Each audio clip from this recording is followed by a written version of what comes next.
EFT plus efficace que le MDR? C'est une question, on va en parler ensemble. Bonjour à toutes et à tous, bienvenue dans cette vidéo. Je suis David Vigneron, je suis formateur en EFT, ça tombe bien, également formateur en thérapie brève, notamment expert en neurosciences et stratégies de réussite, et par ailleurs je suis infirmier diplômé d'État et je vous propose sur cette chaîne YouTube très régulièrement de nouvelles vidéos qui vous permettent d'aller encore plus loin. Alors celle-ci est notamment destinée à des coachs, à des hypnothérapeutes, à des sophrologues, à des relaxologues, des psychologues, des thérapeutes au sens très large du terme. S'agissant de vidéos, je vous en propose très régulièrement de nouvelles aussi.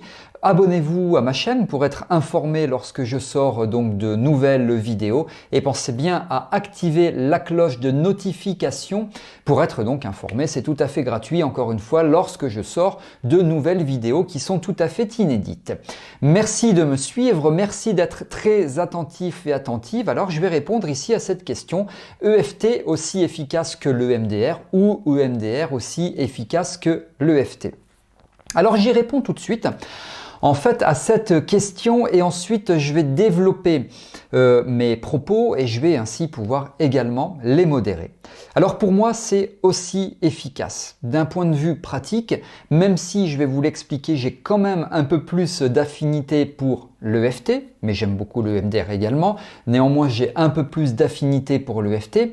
C'est pour moi aussi efficace. Scientifiquement parlant, dans la littérature médicale ou scientifique, on n'a aucune étude actuellement, au moment où je réalise cette vidéo, qui démontre le contraire. Aucune étude démontre que l'EFT est plus efficace ou que le MDR est plus efficace.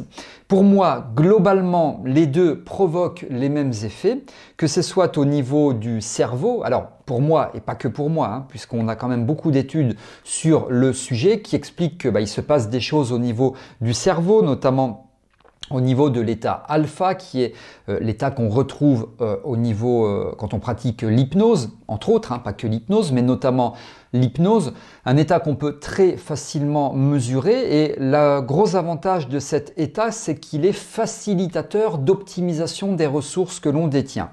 Donc on retrouve les mêmes effets en EFT qu'en EMDR au niveau de l'état alpha, également au niveau des hormones. On stimule davantage le système nerveux autonome parasympathique, c'est-à-dire la branche parasympathique sur laquelle il y a des bonnes hormones, enfin bonnes dans certains contextes, globalement bonnes on va dire. Je pense notamment aux endomorphines, qui est la morphine naturelle, je pourrais dire. Je pense à l'ocytocine, l'hormone du bien-être, du confort, de l'amour, etc.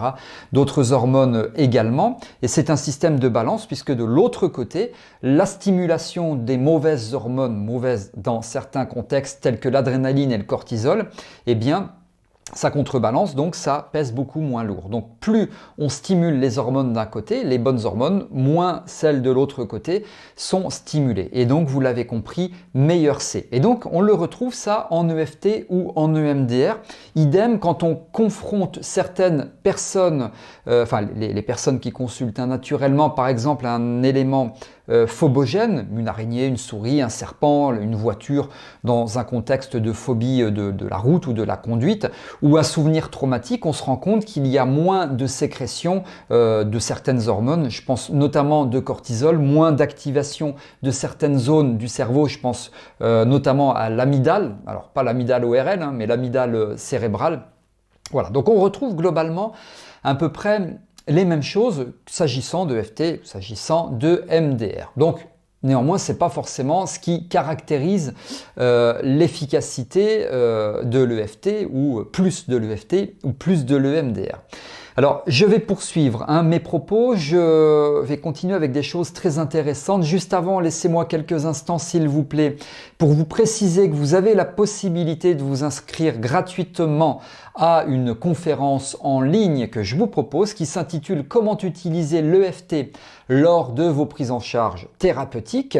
Alors, vous avez pardonnez-moi, le programme qui figure dans la description de cette vidéo. Très succinctement, je vous le détaille. Je vais vous expliquer précisément ce que l'EFT. J'aborderai les 5 facteurs qui constituent l'efficacité bluffante de l'EFT. Vous pourrez évidemment appliquer beaucoup de choses.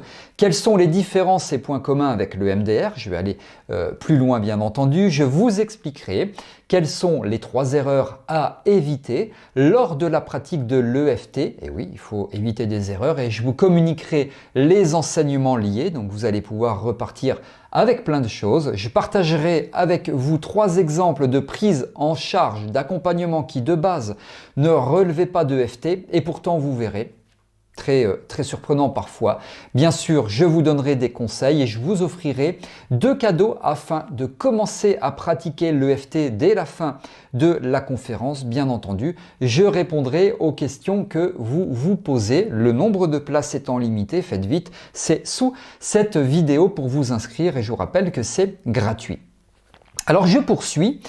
Et j'aurais tendance quand même à dire que l'EFT est plus efficace, mais c'est juste un avis tout à fait personnel puisque je vous l'ai dit, scientifiquement parlant au niveau de la littérature, on ne retrouve pas plus d'efficacité sur l'une ou sur l'autre. Bon, néanmoins, j'ai un tout petit peu plus d'affinité avec l'EFT, je vous l'ai avoué, donc pardonnez-moi s'il vous plaît si parfois j'aurais tendance à dire que pour moi l'EFT est un petit peu plus efficace.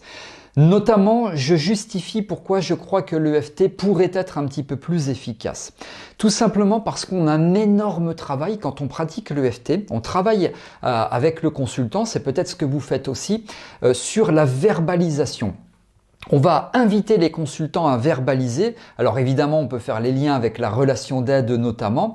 Et puis ça revient à dire, il vaut mieux exprimer, extérioriser, exprimer plutôt que d'imprimer en soi, plutôt que d'engrammer. Exprimer plutôt que d'imprimer.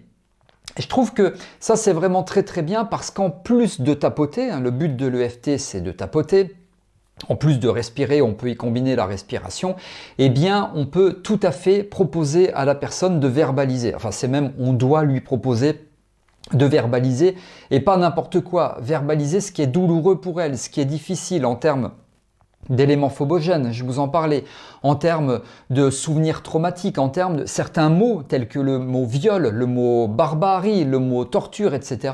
Des prénoms sont extrêmement difficiles à prononcer, à verbaliser et croyez-moi, certaines fois on marque énormément de points en termes d'atteinte d'objectifs quand certaines personnes réussissent à prononcer certains mots.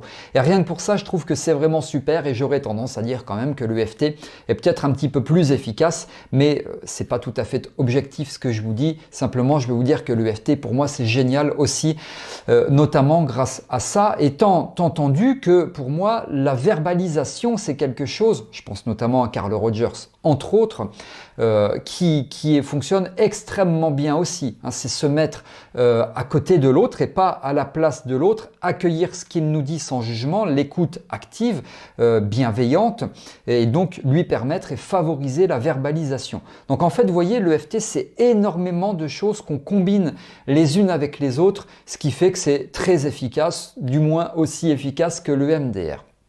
Et puis en EFT, on peut également, et si vous êtes praticien en hypnose, sophrologie ou autre, pratiquer ce qu'on appelle des ruptures de pattern. J'ai quand même l'impression que c'est un petit peu plus facile avec l'EFT, notamment on peut couper la parole au consultant. Et là, évidemment, c'est une rupture de pattern. C'est plus facile parce qu'en EFT, on verbalise énormément, en tout cas beaucoup plus qu'en EMDR.